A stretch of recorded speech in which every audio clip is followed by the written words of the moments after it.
Hello everyone, कैसे हैं आप सभी। होपफुली आप सभी अच्छे होंगे। मैं भी बहुत बढ़िया हूँ। ये ओएमएसएम के पेपर का रिव्यू वीडियो मैं आप लोगों का बना रहा हूँ यहाँ पर।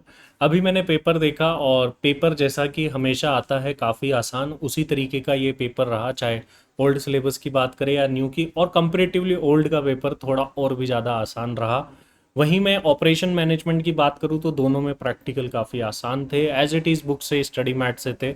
और वहीं स्ट्रेटेजिक मैनेजमेंट की बात करूँ तो मैं ओल्ड सिलेबस की स्ट्रेटेजिक मैनेजमेंट काफ़ी आसान आई थी, और न्यू सिलेबस में एक आधा क्वेश्चन जो ऐसा था जिसमें थोड़ा सोचना था, सीधा सीधा ना देकर थोड़ा घुमा फिरा करके दिया हुआ था। वहीं एमसीक्यू की अगर मैं बात करूं तो एमसीक्यू ओएमएसएम में हमेशा से थोड़ा टफ रहता है, बट मेजरली एमसीक्यू जो है इस बार आसान देखे मैंने कंपेयर टू अदर अटेम्प्ट। लेकिन कुछ एमसीक्यू एक दो ऐसे भी थे जिनका पता नहीं कहाँ से आया, तो वो हम उसको इग्नोर कर सकते हैं। मैच मेकिंग जो दी जाती थी उसकी जगह फिल इन द ब्लैंक्स दिए गए और ट्रू फॉल्स भी दिए गए।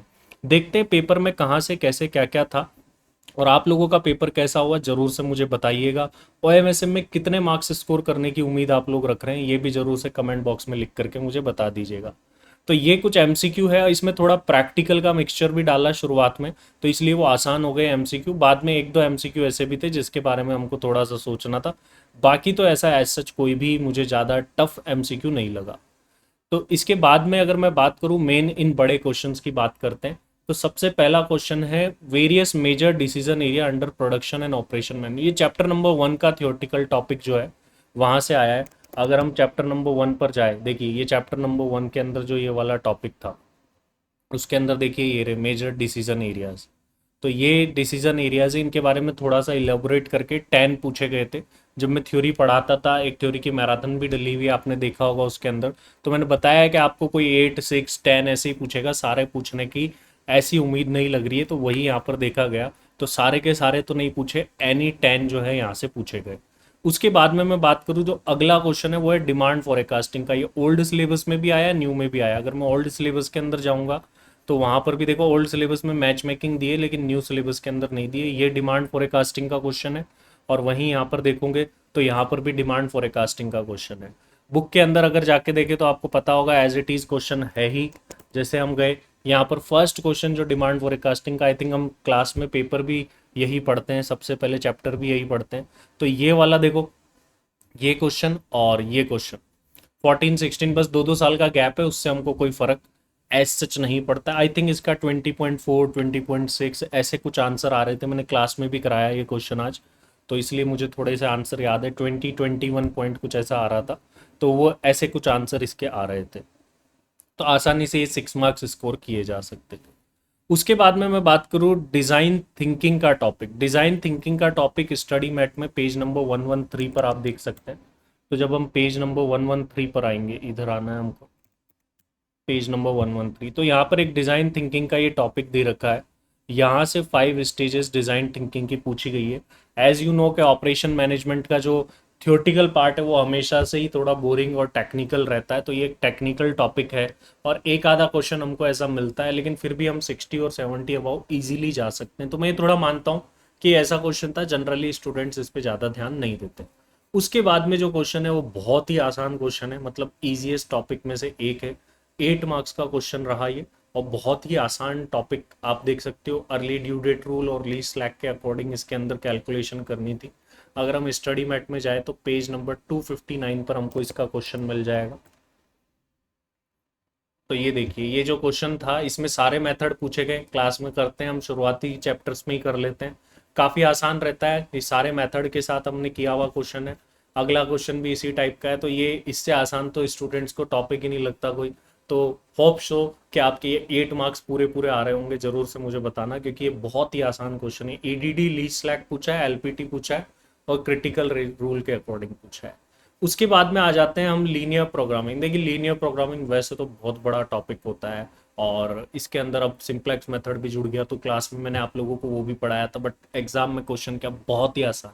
लीनियर प्रोग्रामिंग के अंदर जो पहला क्वेश्चन मैं आपको कराता हूँ खुद की तरफ से, वो भी देख लो, और बुक के अंदर भी ऐसा ही सिमिलर टाइप का क्वेश्चन पेज नंबर 150 पे एज इट इज़। और आप लोगों को पता होगा ये क्वेश्चन 2 बार रिपीट है सेम टाइप का, तो हमने इसके बारे में क्लास में ही बात करी थी। तो पेज नंबर 150 पर आते हैं और देखते हैं सर ये कौन सा क्वेश्चन है। तो ये देखो, ये वाला जो क्वेश्चन है ये है गया, ये वाला हो गया। फोर्थ से तो काफ़ी मैच करता है क्योंकि वो मैक्सिमाइजेशन का है। इसी तरीके से हमको सारी डिटेल्स दी गई है इस क्वेश्चन में भी आप देखोगे तो। और स्टेज कैपेसिटी दी गई, प्रॉफिट दिया गया, मैक्सिमाइजेशन की है। सबसे पहले ऑब्जेक्टिव बताना है, एज्यूम करना है, देन आपको सब्जेक्ट टू फंक्शन बता देना है। और मतलब बहुत ही आसान टॉपिक ये रहता है। अच्छा, ये बी का फर्स्ट, ये थोड़ा सा नया मैं इसको बोल सकता हूँ, बट सिमिलर टाइप का क्वेश्चन है। देखिए, daily demand, number of days frequency दे रखी, तो प्रोबेबिलिटी बना लोगे।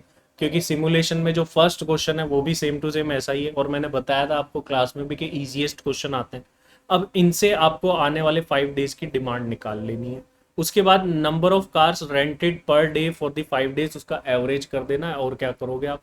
तो बहुत ही आसान सी चीज थी। और how many rental will be lost over the 5 days, अब कितना रेंट करोगे उसका एवरेज। अब लॉस्ट कैसे, इनके पास ओनली 7 कार ही है, तो टोटल डिमांड में से देख लेना 7 ही पूरी कर पाएंगे, बाकी रह जाएगी, तो वो डिमांड लॉस्ट हो जाएगी। तो थोड़ा सा दिमाग हमको लगाना था, अदरवाइज ये बहुत ही आसान था। ये किस टाइप का क्वेश्चन है तो मैं आपको बताता हूँ। देखो, पेज नंबर 240 के ऊपर अगर हम लोग जाते हैं तो वहां पर हमको ये इस टाइप का क्वेश्चन देखने को मिलता है। ये देखिए, यहाँ पर जो कार वाला क्वेश्चन है, जो अक्रॉस द बे, दूसरे किनारे पर ट्रांसफर होते हैं, ये स्टडी मैट में, तो इससे ये मैच करता हुआ क्वेश्चन था। थोड़ी सी लैंग्वेज अलग थी, बाकी सिमिलर टाइप का ही क्वेश्चन आप लोगों को ये देखने को मिला। उसके अलावा बात करें, ये वाला क्वेश्चन अगेन इजीएस्ट क्वेश्चन, ये अपना चैप्टर नंबर 5 प्रोडक्टिविटी मैनेजमेंट के अंदर ये क्वेश्चन देखने को मिलता है। 80%, 100% एज इट इज क्वेश्चन जो है ये एग्जाम के अंदर छाप दिया गया। कितने नंबर पेज पर है तो हम जाते हैं पेज नंबर 275, जो मैंने यहाँ पर लिख करके रखे हैं। अगर यहाँ पर आप देखोगे तो ये वाला जो क्वेश्चन है, ये क्वेश्चन आप लोगों को मिलता है यहाँ पर। देखिए, आप देख सकते हैं, ये जो एज इट इज क्वेश्चन जो है एग्जाम के अंदर यहाँ से पूछा गया है, पेज नंबर 275 के ऊपर। इसमें वो 75% है, 100% है, 100% और 20% ये दिया गया था। तो ये भी क्वेश्चन एज इट इज था। उसके बाद में मैं बात करूँ, ये एग्जामिनर का फेवरेट, ये मैं क्लास में ही बताता हूँ कि ये क्वेश्चन हमेशा आता ही आता है। ये 5 मार्क्स का क्वेश्चन, देखो ओल्ड सिलेबस में यही क्वेश्चन 8 मार्क्स के आते थे, बट क्योंकि ऑपरेशन मैनेजमेंट का वेटेज कम कर दिया तो ये 5 मार्क्स का दे दिया। तो ये तो मैं आपको डायरेक्टली बता सकता हूँ, चैप्टर नंबर 7 का जो क्वेश्चन नंबर 2 है वो इसी टॉपिक का होता है। तो अगर हम बुक के अंदर जाएंगे तो बुक के अंदर पेज नंबर 354 पर हमको जाना है। 354 के ऊपर अगर हम लोग जाते हैं तो वहां पर हमको ये क्वेश्चन देखने को मिलेगा।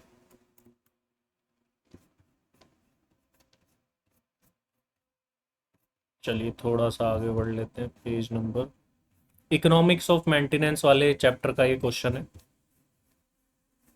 इधर ही कहीं था ये। चैप्टर नंबर 7 यहाँ पर स्टार्ट हो रहा है। इसके क्वेश्चंस अगर आप देखेंगे तो फर्स्ट क्वेश्चन तो वही एनुअल ब्रेकडाउन कॉस्ट निकालने का होता है, और उसके बाद में ये क्वेश्चन आता है, ये रहा देखो, ये क्वेश्चन है पेज नंबर 354, ये स्टडी मैट का पेज नंबर है। ये एज इट इज क्वेश्चन जो है इस पेपर के अंदर हमको देखने को मिला, ये वाला। इसके बाद में ये क्वेश्चन हो सकता है कुछ स्टूडेंट को करने में प्रॉब्लम आई हो, जिन्होंने ठीक से नहीं पढ़ा क्लास के अंदर ध्यान दे करके। इसमें optimistic, most likely, pessimistic, book के अंदर इसका कोई भी डायरेक्टली क्वेश्चन नहीं दे रखा, फाइनल के अंदर जरूर ये होता है। इंटर में भी मैंने कराया था, कैसे देखो, ये क्लास के अंदर एक एग्जाम्पल लिखाया था, ऑप्टिमिस्टिक टाइम और most likely time, pessimistic time, फिर जो हम कैलकुलेशन करते हैं, ये कैलकुलेशंस वाला क्वेश्चन था ये। तो जो क्लास के अंदर, ये मेरा क्लास का स्क्रीनशॉट है जो मैंने आपको एडिशनल क्वेश्चन लिखवाया था, क्योंकि मुझे पता था कि इस टाइप का क्वेश्चन पूछा जा सकता है, तो वही हुआ। और आपको डायग्राम ड्रॉ करना था, और आपको अर्ली स्टार्ट, अर्ली फिनिश, ये तो सारी चीज़ें वही नॉर्मल है सारी चीज़ें, बस तुमको क्वेश्चन थोड़ा दिखाने में अलग दे दिया, बाकी तो सारी की सारी चीज़ें वही है। वो क्वेश्चन जो था वो 10 मार्क्स का था, आराम से सोच समझ के करते तो ये हो जाता।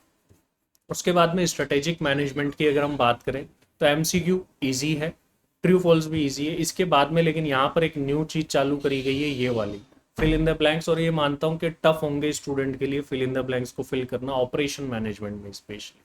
और ये स्ट्रेटेजिक मैनेजमेंट के क्वेश्चन थे।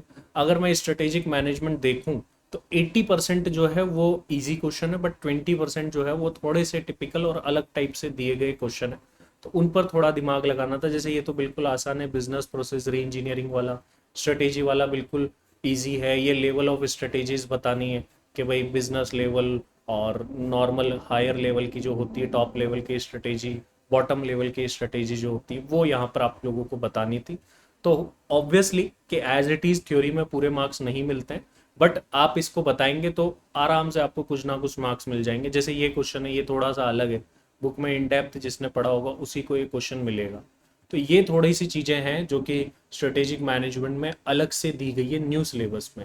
वहीं मैं ओल्ड सिलेबस की तरफ अगर बढ़ूँ, ओल्ड सिलेबस का हम पेपर देखते हैं तो ओल्ड सिलेबस के अंदर के क्वेश्चंस आप देखेंगे तो वो कंपेरेटिवली और भी इजी देखने को मिल रहे हैं। देखिए यहाँ पर ये same to same question queen model के अंदर होता है।